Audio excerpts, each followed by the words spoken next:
જય માતાજી મિત્રો, હું એસએમ ઠાકોર. મિત્રો, બહુ દુઃખ સાથે આજે તમને બધાને એક વાત જણાવી રહ્યો છું કે આ મારો ઇન્સ્ટાગ્રામનો છેલ્લો વિડીયો છે અને આ વિડીયો અપલોડ કર્યા પછી હું આત્મહત્યા કરી રહ્યો છું. મિત્રો, તમે બધા મને સમજજો. હું તમને આજે એક મારી હકીકત જણાવું કે હું છેલ્લા 2 વર્ષથી એક છોકરીને. તો હેલો મિત્રો, સ્વાગત છે આપણી યુટ્યુબ ચેનલની અંદર. તો મિત્રો, આજે આપણે વાત કરવા જઈ રહ્યા છીએ એવા રોસ્ટિંગ કિંગ એવા આપણા લોક લાડીલા એસએમ ઠાકોર વિશે. તો મિત્રો, જય માતાજી, સ્વાગત છે આપણી યુટ્યુબ ચેનલની અંદર. તો મિત્રો, નવા હોય તો આપણી ચેનલને સબસ્ક્રાઈબર કરી દેજો.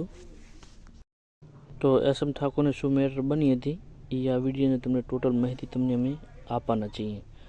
તો એસએમ ઠાકોરે મિત્રો એક પોસ્ટ કરી હતી અપલોડ. તો એના હિસાબે એમનું મા બાપનું, એમના ભાઈ બહેનનું બધાનું દિલ દુભાણું હતું. એના હિસાબે એસએમ ઠાકોરને ફોન ઘણા બધા આવ્યા, ધમકી પણ ખૂબ મળી. એટલે એસએમ ઠાકોરે પણ ડિસિઝન લઈ લીધું હતું કે આપણે હવે શું કરવું. તો આ વિડીયોની અંદર બધું તમને અમે માહિતી આપવાના છીએ. તો નવા હોય તો અમારી ચેનલને તમે સબસ્ક્રાઈબર કરી દેજો. જો આખો પૂરો વિડીયો શું માહિતી મળશે તમને વિડીયોની અંદર. તો હાલના મિત્રો સમાચાર આપણને એવા મળી રહ્યા છે એસએમ ઠાકોર 2 દિવસથી ફરાર છે. એટલે ધમકી ફૂલ મળી હતી. એટલે રેલના પાટેજી એમને આ વિડીયો બનાવ્યો એમને જો મરવા જઈ રહ્યા હતા.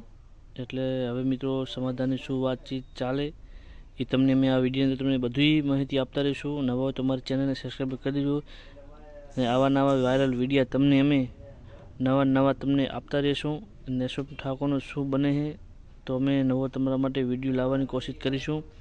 તો પૂરો વિડીયો જોજો અને ગમ્યો હોય તો મિત્રો સબસ્ક્રાઈબર કરવાનું ભૂલતા નહીં. અને એસએમ ઠાકોરનું દુઃખ ભરવું બધાને દુઃખ થાય છે, પણ તો એનું સમાધાન થઈ જશે. કોઈ માણસનું સમાધાન તો થાય જ છે.